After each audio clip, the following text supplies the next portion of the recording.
ወራህመቱላሂ ወበረካቱ። ልጆች እንዴት አደራችሁ? ዛሬ ደግሞ ማስታውሳችሁ ከቁርአንና ከሐዲስ የወጡ 6 ሪዝቅን የሚያመጡ ነገራቶችን ነው። እሺ ኢንሻአላህ እስከ መጨረሻው በመከታተል ለመተግበር እንሞክር። የመጀመሪያውና አንደኛው ተቅዋህ ነው፣ አላህን መፍራት። የሰው ልጅ ትልቅ ሰው የሚባለው አላህን የሚፈራ ከሆነ ነው። ግልጽ ነው። ሁላችንም አላህን የምንፈራ ከሆነ የበላይ እንሆናለን። አላህ ሱብሓነሁ ወተዓላ በተከበረው ቃሉ ምን ይላል? እንደገና ደግሞ ሪዝቃችንም ይሰፋናል። አላህ እንዳለው ወመን የተቂላህ አላህን የሚፈራ ሰው የጅዐል ለሁ መኽረጃ መውጫን ቀዳዳ ያበጅለታል። ወየርዙቁሁ ይለግሰዋን ሚን ሐይሱ ላ የሕተሲብ ካላሰበበት ስፍራ ይረዝቀዋን። ወመን የተወከለ ዐለላህ በአላህ ላይ የሚመካኮ ፈሁወ ሐስቡህ እርሱ በቂው ነው በማለት አላህ ሱብሓነሁ ወተዓላ ይናገራል። ስለዚህ ሪዝቅን የምንፈልግ ከሆነ አላህን ሱብሓነሁ ወተዓላ በድብቅም በግልጽም ልንፈራ ይገባል። ሁለተኛው ተወኩል ነው። ተወኩል ማለት በአላህ ላይ መመካት ማለት ነው። የአላህ መልእክተኛ ዓለይሂ ሰላቱ ወሰላም ሲናገሩ ይህንን ደግሞ አስመልክተው ለው አነኩም እናንተ እኮ ተተወከሉነ ዐለላህ በአላህ ሱብሓነሁ ወተዓላ ብትመኩ ኑሮ ሐቀ ተወኩሊሂ ትክክለኛ የሆነ መመካት ብትመኩ ኑሮ ለረዘቀኩም ይረዝቃችሁ ነበር። ከማ የርዙቁ ጠይር ወፍን እንደሚመግበው አላህ ሱብሓነሁ ወተዓላ ይረዝቃችሁ ነበር አሉ የአላህ መልእክተኛ። ሶስተኛው ደግሞ ሰደቃህ ነው። የመጀመሪያው ምንድነው? ተወኩል አለ። በአላህ የምንመካ ከሆነ እርግጠኛ ከሆነ ወፍ እንደሚረዝቀው ይረዝቀናል አላህ። ሶስተኛው ሰደቃህ ነው። ሰደቃህ ማብዛት። ሰዎች ሰደቃ ሲያወጡ ብራቸው የሚቀንስ ይመስላቸዋል። ነው ሰደቃ እንደውም አላህ ሱብሓነሁ ወተዓላ ትልቅ ምንዳ የሚያስገኝ ከመሆኑም ባሻገር ሪዝቅን የሚያመጣ ነው። አላህ ሱብሓነሁ ወተዓላ በተከበረው ቃሉ ምን ይላል? ወማ አንፈቅቱም ሚን ሸይኢን ፈሁወ ዩኽሊፉሁ ወሁወ ኸይሩ ራዚቂን ይላል። ከምንም ነገር አትለግሱም እርሱ የሚተካው ቢሆን እንጂ አላህ የሚመልሰው ቢሆን እንጂ ይላል። ወሁወ ምክንያቱም እሱ አላህ ሱብሓነሁ ወተዓላ ኸይሩ ራዚቂን የረዛቅ ከሚሰጡት በላይ የበላይ ስለሆነ እሱ ሰዎች ሊሰጧቸው ይችላሉ። አላህ የሚሰጣቸው ግን ከሁሉም በላይ ስለሆነ ማለት ነው። ግልጽ ነው።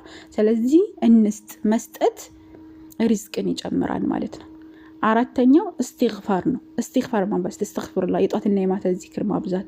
እስትግፋር በደንብ የምናበዛ ከሆነ ሪዝቃችን ይሰፋል። ኑህ ዓለይሂ ሰላም ለህዝቦቹ ያለውን ልንገራቸው። ፈቁልቱ እስተግፊሩ ረበኩም ኢነሁ ካነ ገፋራ ዩርሲል ሰማአ ዐለይኩም ሚድራራ ወዩምዲድኩም ቢአምዋሊን ወበኒነ ወየጅዐል ለኩም ጀናትን ወየጅዐል ለኩም አንሃራ። ሱረቱ ኑህ ላይ ለህዝቦች እንዲበላቸው ያለ ኑህ አላህን ምሕረትን ጠይቁት። ይህ ያደረጋችሁት እንደሆነ ይህን ከሰራችሁ ማለት ነው ከሰማይ ዝናምን በተገቢው መልኩ ይልክላችኋል፣ በንብረት በልጆች ይለግሳችኋል፣ የአትክልት ቦታዎችንና ወንዞችንም እንደዚሁ ያደርግላችኋል በማለት ይናገራል ማለት ነው። ስለዚህ ምንድን ማድረግ አለብን? እስትግፋር ማብዛት ከቻለን አላህ ሱብሓነሁ ወተዓላ ሪዝቃችንን ያሰፋልናል። ሌላው ምንድነው? ሰላዋት አለ ነብይ ሰለላሁ ዐለይሂ ወሰለም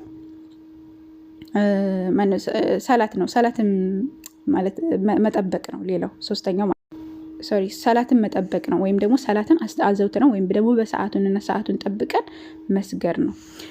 ይሄ ደግሞ አላህ ሱብሓነሁ ወተዓላ ምን ይላል? ወእሙር አህለከ ቢሶላት ቤተሰቦችህን በሰላት እዘዝ፣ ወስጠቢር ዐለይሃ በሷ ላይ ደግሞ ታገስ። ላ ነስአሉክ አንጠይቅህም ሪዝቅን አንጠይቅህም፣ ነሕኑ ነርዙቁክ አንተን እኛ እንረዝቅሃለን እያለ አምላካችን አላህ ሱብሓነሁ ወተዓላ ይናገራል። ስለዚህ ሪዝቅን ከፈለገ ምንድነው ማድረግ ያለብን? ሰላታችንን መጠበቅ፣ በሰዓት መስገድ፣ አላህ ሱብሓነሁ ወተዓላ በምንችለው አቅም እንትን ማለት ባገራልን መልኩ ሰላታችንን ጠብቀን መስገድ ከቻልን እሱን ጨምረን፣ ካልቻልን ደግሞ ፈርዱን በስነ ስርዓት ጠብቀን ልንሰግድ፣ በሰዓቱ ልንሰግድ ይገባል ማለት ነው። ስለዚህ አምስተኛው ሪዝቅን ከሚጨምሩ ነገራቶች አንዱ ምንድነው? ሰላት መስገድ። ሰላትን በስነ ስርዓት አዘውትሮ በኹሹዕ በስነ ስርዓት መስገድ። ይሄ በዛ ላይ ደግሞ መታገስ ሪዝቅን ይጨምራል ማለት ነው። አንዘዛሁባቸው። ስድስተኛው ደግሞ ሰበብ ማድረስ ነው። አንዳንድ ሰዎች የሆነ ሪዝቅ ይመጣልና አላህ ይረዝቀን አቦ አላህ ይስጠኝ እንጂ ምናምን እያሉ ቁጭ ብለው የሆነ ዝም ብሎ ነገር የሚመጣላቸው ይመስላል። ነገር ግን እንደዛ አይደለም። የሆነ ነገር ከፈለግን ሰበቡን ማድረስ አለብን። ለምሳሌ ስለ መርየም ዓለይሂ ሰላም አምላካችን አላህ ሱብሓነሁ ወተዓላ ሲናገር ወሁዚ ኢለይኪ ይላታል። ወደ አንቺ ወዝውዥው ማለት ነው። ቢጂዝዕ ነኽላ ይቺ ነኽላዋን ወይም ደግሞ ተምሯን ወዝውጃት።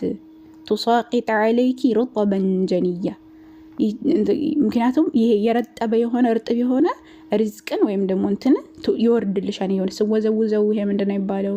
ተምሩን ስወዘውዘው ሪዝቅን አላህ ሱብሓነሁ ወተዓላ ያወርድላት ወይም ደግሞ ይወርድላታል ከዛ ከወዘወዘችው ነገር ወይም ደግሞ ከዘንባባው ማለት ነው።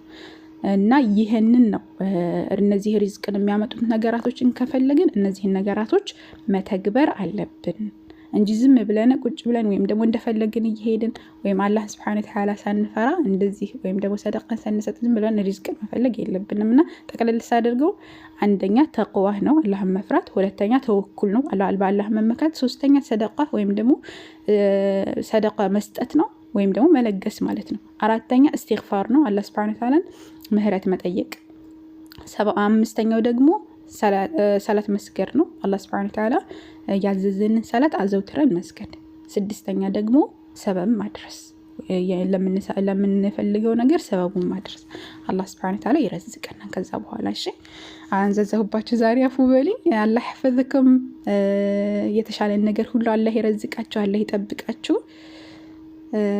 አላህ ይሐፈዝኩም። ሰላም